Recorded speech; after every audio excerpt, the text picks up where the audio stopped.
एक छोटे से शहर में मयंक और उसकी पत्नी नीता रहने आए थे। उन्होंने वहां किराए पर एक घर लिया था। वो घर अभी नया नया ही बना था, तो मयंक और नीता को घर जल्दी ही पसंद आ जाता है और उन्होंने उस घर को किराए पर लेने का सोच लिया। नीता, घर तो नया ही बना है और काफी अच्छा भी है। क्यों ना ये घर हम किराए पर ले लेते हैं। वाकई में घर बहुत ही खूबसूरत है, हम इसी घर में रहेंगे। मयंक और नीता उस नए किराए के घर में रहने का फैसला कर लेते हैं और अगले दिन मयंक और नीता किराए के नए घर में रहने के लिए आ जाते हैं। तभी उनके पास रह रही एक पड़ोसन आती है। आप लगता है आज इस नए घर में आए हो? हाँ, हम आज ही आए हैं। पर आप कौन हैं? कहाँ रहती हैं? मेरा नाम माया है और मैं आपके साथ वाले घर में ही रहती हूँ। फिर दोनों आपस में बातें करने लगती हैं और शाम भी हो जाती है तो माया नीता से कहती है, रात होने वाली है। अच्छा, तो अब मैं चलती हूँ। इतनी भी जल्दी क्या है? थोड़ी देर और रुको, खाना खाकर जाना। आपके साथ बात करके बड़ा ही अच्छा लगा। मुझे अब चलना होगा, रात भी होने वाली है और यहाँ इतनी रात को रहना ठीक नहीं है। और एक बात और, तुम अपना ध्यान रखना। ध्यान रखना मतलब मैं समझी नहीं। कुछ नहीं, वो बस ऐसे ही। अच्छा, मैं चलती हूँ। ये कहकर माया फटाफट अपने घर चली जाती है। नीता सोचती रहती है, ये माया ने ऐसा क्यों कहा कि अपना ध्यान रखना और इतनी रात में यहाँ रहना ठीक नहीं। नीता बहुत सोचती है पर उसे कुछ समझ नहीं आता कि माया ने ऐसा क्यों कहा। तभी उसका पति मयंक भी आ जाता है। नीता, क्या हुआ? तुम्हारा चेहरा क्यों उतरा हुआ है? क्या घर पसंद नहीं आया? नहीं, ऐसी कोई बात नहीं है। फिर नीता अपनी पड़ोसन माया की बात मयंक को बताती है। तुम भी ना कैसी कैसी बातों पर ध्यान देती हो। बोल दिया होगा उन्होंने ऐसे ही। ये तो नॉर्मल बात है। तुम छोटी छोटी बातों पर इतना मत सोचा करो। मयंक और नीता दोनों रात को खाना खाकर सो जाते हैं। वो दोनों सो रहे होते हैं, तभी उन्हें कुछ अजीब सी आवाजें सुनाई देती हैं। आवाजों से नीता की आंख खुल जाती है और उसे नींद नहीं आती। वो मयंक को उठाती है। मयंक, उठो, देखो ये आवाजें कैसी आ रही हैं। मयंक गहरी नींद में सोया होने के कारण नहीं उठ पाता। नीता को डर के कारण नींद नहीं आ रही थी। उसे कुछ अजीब सी आवाजें डरा रही थी। तभी आवाजें अपने आप आनी बंद हो जाती हैं और नीता की पूरी रात ऐसे ही निकल जाती है। और अगली सुबह नीता मयंक को रात में आने वाली आवाजों के बारे में बता रही थी। तुमने कल ज्यादा ही काम कर लिया था और फिर घर भी शिफ्ट किया है। ये सब थकावट के कारण हो रहा होगा। तुम भी ना कुछ ज्यादा ही वहम पालती हो। मयंक नीता को बोलता है कि मैं ऑफिस जा रहा हूँ, तुम अपना ख्याल रखना। ये कहकर मयंक ऑफिस चला जाता है और नीता अपने घर के काम में लग जाती है। वो बाथरूम में कपड़े धो रही होती है, तभी उसे मिक्सी चलने की आवाज आती है। अरे, ये किचन में से मिक्सी कौन चला रहा है? और वो डरते डरते किचन की तरफ जाती है तो देखती है कि किचन में चारों तरफ बिजली की तारें फैली पड़ी हुई हैं। अरे, ये बिजली की तारें कैसी पड़ी हुई हैं? यहाँ ये तारें कैसे आईं? कोई है भी नहीं। नीता ये सब सोच ही रही होती है, तभी उसे एक बेहद डरावना आदमी खड़ा हुआ दिखाई देता है, पर उसे उसका चेहरा नहीं दिखाई दे रहा था। उसके हाथ में बहुत सारी बिजली की तारें हैं। ये देखकर नीता चिल्लाने लगती है, कौन कौन है वहाँ? नीता आवाज देती है, तभी उस आदमी की गर्दन अपने आप घूम जाती है। वो एक डरावना भूत था। मैं आपके किचन की तारें ठीक करने आया हूँ। आपके किचन की सारी तारें खराब हैं, उन्हें ठीक करना पड़ेगा। तुम्हारे किचन में घटिया तारें लगी हुई हैं, इसलिए मैं इसे ठीक करने आया हूँ। तु, तुम तुम तो भूत हो और मेरे घर में कैसे आए? भूत तो कहीं भी जा सकते हैं। मुझे कुछ ठीक नहीं कराना, तुम जाओ यहाँ से। भूत गुस्से से नीता को देखता है। मुझे मेरा काम करने दो, बीच में मत बोलो। नीता चुप नहीं होती, वो फिर बोलती है। तभी भूत अपनी शक्ति से नीता को उठाकर दूर फेंक देता है और नीता बेहोश हो जाती है। तभी थोड़ी देर बाद मयंक भी आ जाता है। वो नीता को इस तरह बेहोश पड़ा देखकर घबरा जाता है। नीता, उठो, क्या हुआ?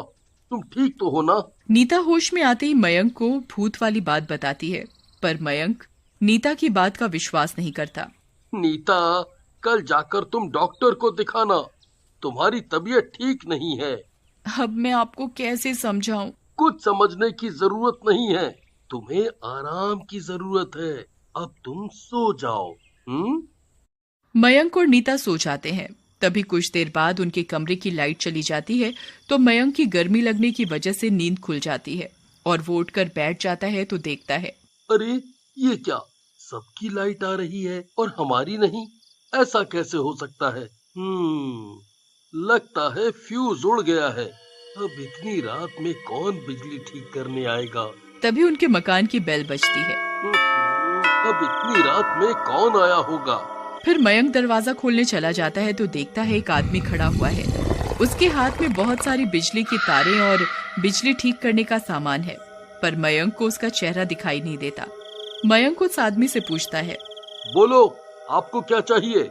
मयंक के इतना बोलने पर उस आदमी की गर्दन घूम जाती है। वो एक भूत होता है। वो मयंक से बोलता है, आपको मेरी जरूरत है। भूत? आप तो भूत हो। हमें आपकी कोई जरूरत नहीं है। आप चले जाओ यहाँ से। क्या आपके घर की लाइट नहीं गई? हाँ तो? तभी तो मैं आपके घर की लाइट ठीक करने आया हूँ। हमें कोई लाइट वाइट ठीक नहीं करानी। भूत गुस्से से मयंक को देखता है और जबरदस्ती घर में घुस जाता है। मयंक कुछ बोलता तभी नीता की आवाज आती है, क्या हुआ? इतनी रात में किससे बात कर रहे हो? भूत भी घर के अंदर आ जाता है। नीता भूत को देखकर डर के मारे मयंक के पीछे छिप जाती है और मयंक से कहती है, मैंने तुम्हें कहा था ना इस घर में भूत है, अब क्या होगा? मयंक भूत से कहता है, तुम जाओ यहाँ से, हमें कोई लाइट ठीक नहीं करानी। भूत गुस्से से मयंक को देखता है और उसे उठाकर दीवार पर जोर से फेंकता है और कहता है, मुझे मेरा काम करने दो। भूत कमरे की लाइट ठीक करने लगता है और गुस्से से कहता है, कितनी सस्ती तारें डाल रखी हैं, पूरे मकान में घटिया तारें लगा रखी हैं। हमें कुछ नहीं पता, हम तो यहाँ किराए पर अभी आए हैं। भूत के हाथों में बिजली की तारें थी, उसमें से करंट निकल रहा था। वो बिजली की तारें लेकर उनकी ओर जा रहा था। नीता और मयंक उससे बचने की कोशिश कर रहे थे। तभी नीता भूत को कहती है, हमें छोड़ दो, हमें करंट मत लगाओ। छोड़ दूं? नहीं छोड़ूंगा, सबको करंट से मार डालूंगा। मगर हमने तुम्हारा क्या बिगाड़ा है जो तुम हमें मारना चाहते हो? जो कोई भी इस मकान में रहने आएगा मैं उसे मार डालूंगा। भूत करंट की तारें लेकर मयंक की ओर बढ़ता हुआ आता है तो मयंक बड़ी जोरों की चिल्लाने लगता है, हमें छोड़ दो, हमें छोड़ दो, हमें मत मारो, भगवान के लिए हमें मत मारो। जब ये मकान बना था तब इस घर के मकान मालिक ने एक बार भी सोचा था कि उसकी एक लापरवाही की वजह से मेरी मौत हो गई। मैंने उसे इतना समझाया था कि घर में घटिया तारे मत लगवाओ, पर इस घर के मालिक ने मेरी एक नहीं सुनी। तारें कमजोर होने के कारण उनमें करंट आ गया और उसकी वजह से मैं मर गया।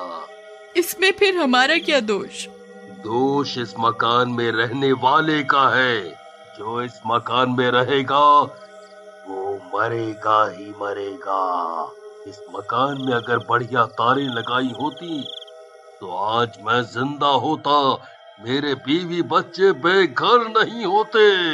उनके पूरे घर में अंधेरा छाया हुआ था। भूत की तारों से मयंक और नीता का डर के मारे बुरा हाल हो रहा था, पर करें भी तो क्या करें? वो दोनों मन ही मन भगवान को याद कर रहे थे। हे भगवान, हमें इस भूत से बचा लो। हे भगवान, हमें इस भूत से बचा लो। हे भगवान, हमें इस भूत से बचा लो। तभी नीता का हाथ लालटेन पर पड़ जाता है। लालटेन नीचे गिरने के कारण उसमें से थोड़ी आग निकलने लगती है। आग को निकलता देख भूत डर जाता है और वो चिल्लाने लगता है,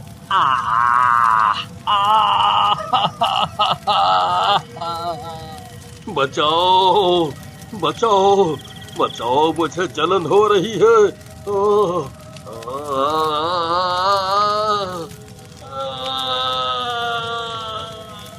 इस तरह भूत को आग से डरता देखकर मयंक दौड़कर किचन से मिट्टी का तेल लेकर भूत के ऊपर डाल देता है और नीता जल्दी से उसके ऊपर माचिस जलाकर डाल देती है। फिर देखते ही देखते भूत जलकर भस्म हो जाता है। भूत को भस्म होता देख मयंक और नीता की जान में जान आती है और वो दोनों उस घर में हंसी खुशी रहने लगे।